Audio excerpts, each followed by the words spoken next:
नाज़रीन कराम, अस्सलाम वालेकुम। आज के प्रोग्राम नवाज़ रज़ा के साथ में पाकिस्तान के एक सीनियर पॉलिटिशियन सैयद मंजूर गिलानी साहब हमारे साथ रावलपिंडी में मौजूद हैं। सैयद मंजूर गिलानी का शुमार पाकिस्तान के उन जमहूरियत पसंदों में होता है जिन्होंने नवाब रज़ा नसरुल्लाह की क़यादत में जमहूरियत की कई लड़ाइयाँ लड़ी हैं। अब उन्होंने एक अपनी तंजीम बनाई है जो पीपल्स मूवमेंट फोरम है। उसके तहत 25-30 से ज़ायद तंजीमें इस प्रोग्राम में शामिल हैं। तो इनका दौरा का मकसद भी यही है कि वो लोगों को, जो उनकी तंजीम के जो अरकान हैं, उनको इकट्ठा कर रहे हैं। तो आज हमारे साथ सैयद मंजूर गिलानी साहब की मौजूदगी का हम ये फ़ायदा उठाते हैं। मैं उनसे पूछूंगा कि गिलानी साहब बताएं कि आपने बड़ी जमहूरियत की तवील जदोजहद की है, आज हम 75 साल बाद कहाँ खड़े हैं? क्या कोई हमें ऐसा रास्ता नज़र आता है कि हम जमहूरियत की जो हकीकी जमहूरियत है उसको पा लेंगे? बिस्मिल्लाहिर्रहमानिर्रहीम। सबसे पहले मैं नवाज़ रज़ा साहब आपका शुक्रगुज़ार हूँ कि आपने मुझे मौका दिया कि मैं अपनी बात कर सकूं। मैं समझता हूं कि आपने भी फरमाया, हकीकी जमहूरियत का लफ्ज़ आपने इस्तेमाल किया। जमहूरियत होती है, हकीकी या गैर हकीकी नहीं। पाकिस्तान में जमहूरियत कभी रही नहीं। 7 अक्टूबर 1958 के मार्शल के बाद जो भी हुकूमतें आईं वो फ़ौजी हुकूमतें थीं, वो गैर फ़ौजी हुकूमतें थीं, वो इस्लामी थीं, वो अवामी थीं। सब किसी न किसी शक्ल में आमरीत ही रही। अगर फ़ौज की डायरेक्ट हुकूमत नहीं है तो फिर सिविल सेटअप था, उन्हीं की बनाई हुई हुकूमतें थीं।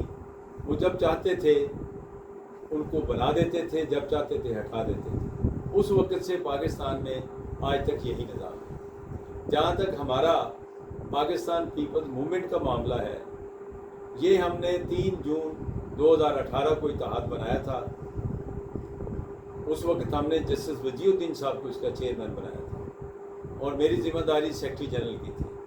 लेकिन 1 साल के बाद जस्टिस साहब जो थे वो थक गए और उन्होंने अलहदगी अख्तियार कर ली। उसके बाद से मेरी जिम्मेदारी। इस वक्त हम पाकिस्तान का दौरा कर रहे हैं। बहुत सी सियासी जमातें अभी पाइपलाइन में हैं जिनसे हमारी गुफ्तगू चल रही है। हम समझते हैं कि ये जो इक़्तिदार की लड़ाई इस वक्त हो रही है, ये पाकिस्तान के अवाम के लिए नहीं हो रही, बल्कि ज़ाती मफादात की लड़ाई है।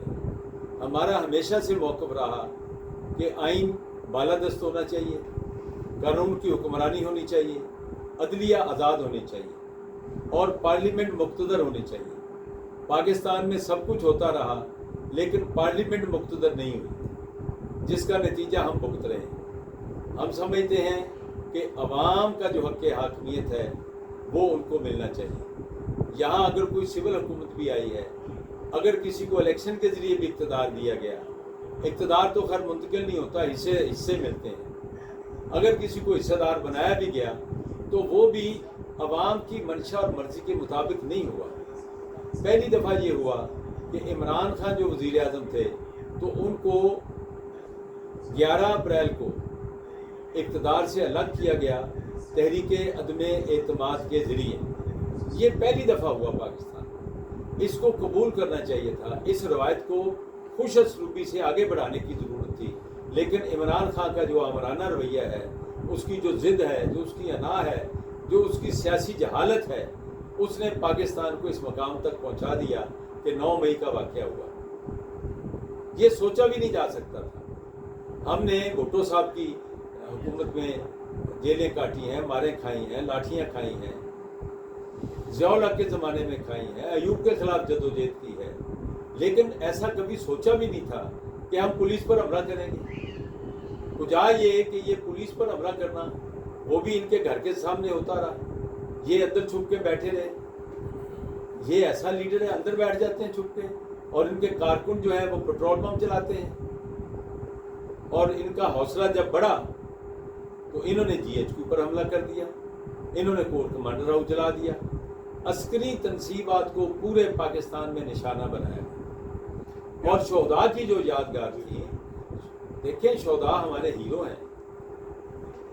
شہداء جو ہوتے ہیں وہ کسی کے نہیں ہوتے، وہ ایک خاندان کے نہیں ہوتے، وہ پوری قوم کے ہیرو ہوتے ہیں۔ کیا آپ سمجھتے ہیں کہ عمران خان کی جو یہ سیاسی غلطی تھی، زندگی کی سب سے بڑی غلطی، اس نے سیاسی طور پر ان کو تنہا کر دیا؟ میں سمجھتا ہوں کہ یہ اس کی حماقت تھی، جس کو وہ اپنی حکمت عملی سمجھتا تھا۔ وہ یہ سمجھ رہا تھا کہ میں جتنا دباؤ بڑھاتا جاؤں گا یہ بیک فٹ پہ چلے جائیں گے، اور ایسے ہی لگتا تھا کہ پاکستان کی جتنی بھی فورسز ہیں، جتنی بھی سروسز ہیں، وہ جوڈیشل سروسز ہیں، وہ آرم سروسز تھیں، اور اسی طرح جو ہماری حکومت تھی وہ سب بیک فٹ پہ چلے گئے۔ تو عمران نے سمجھا کہ دباؤ کو اور زیادہ بڑھایا جائے، لیکن یہ تدبیر جو تھی یہ کارگر نہیں ہوئی۔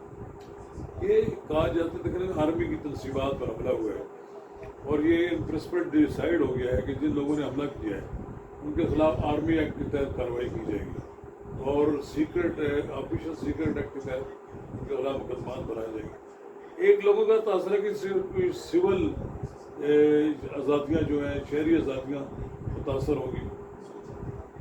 دیکھیں بات یہ ہے کہ شہری آزادی جو ہوتی ہے اس کا ایک معنی ہے، ایک مطلب ہے۔ آزادی جو میری آزادی ہے وہ اگر میں آپ کے گریبان کی طرف ہاتھ بڑھانا شروع کر دوں تو وہ میری آزادی نہیں ہے۔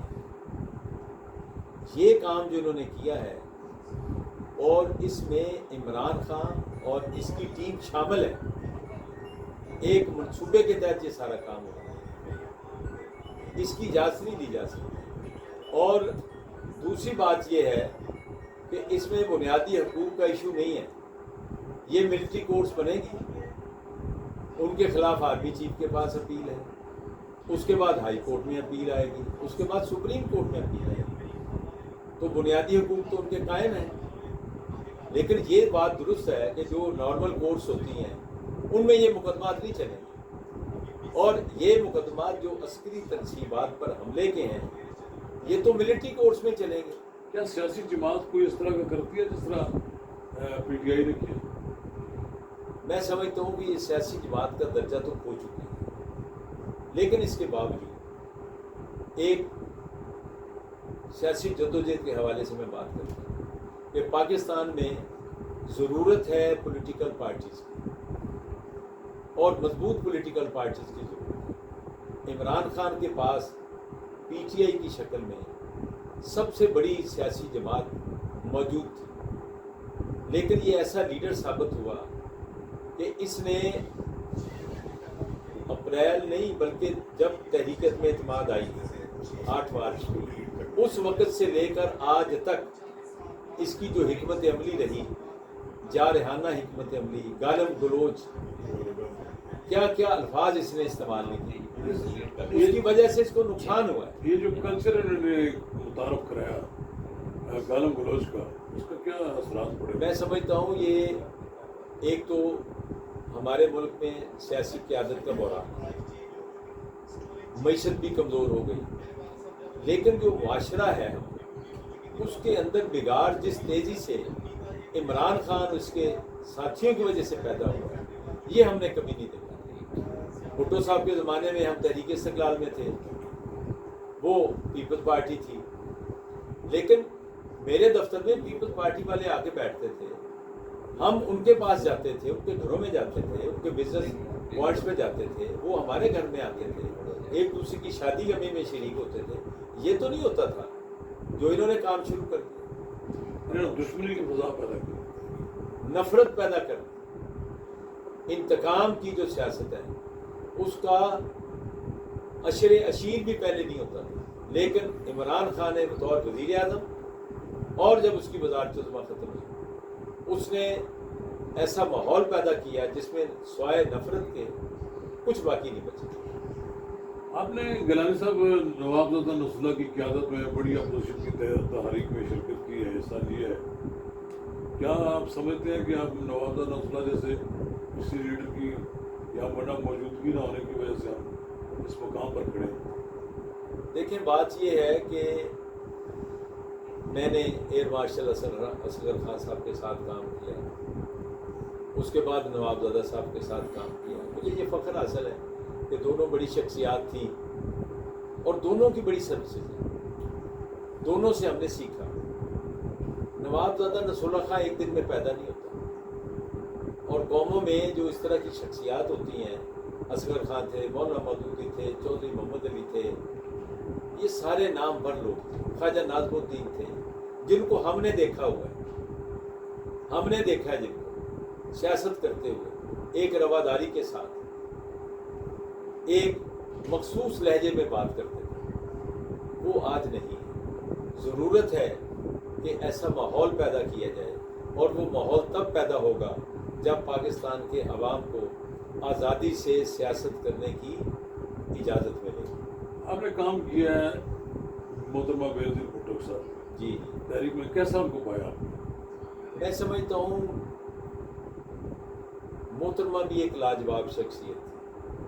मैं उनकी पार्टी में कभी नहीं रहा, उनके वालिद की पार्टी में कभी नहीं रहा, बल्कि हमने भुट्टो साहब की बहुत मुखालफत की। लेकिन मोहतरमा भी एक रवादाराना उनका रवैया था, एक रवादारी का रवैया था। मसलन वो एडजस्ट भी करते, वो छोटे से छोटे कारकुन के साथ भी बात करते। उन्होंने नवाबजादा साहब को इख्तियार दे दिया कि नवाबजादा साहब आपका इख्तियार है, ये इत्तेहाद बनाना है, आपका इख्तियार है। हालांकि वो वज़ीर आज़म रह चुकी थी पाकिस्तान में, और वो बड़ी लीडर थी, सबसे बड़ी लीडर थी अपने ज़माने की, लेकिन वो नवाबजादा साहब की इज़्ज़त करती थी। वो एयर मार्शल असगर खां के सामने बात नहीं करती एहतरामन। ये चीज़ें हमारी सोसाइटी में अनका हो गई, इनको वापस लाने की जरूरत। आज बड़े छोटे की इज़्ज़त एहतराम जो है उसमें कमी आई।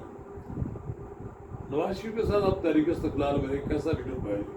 नवाज शरीफ जो है वो जिनसे भी मिले, अगर इख्तलाफ भी हुआ तो उन्होंने रवादारी का जो एक उनका तरीक़ाकार है उसको कायम रखा।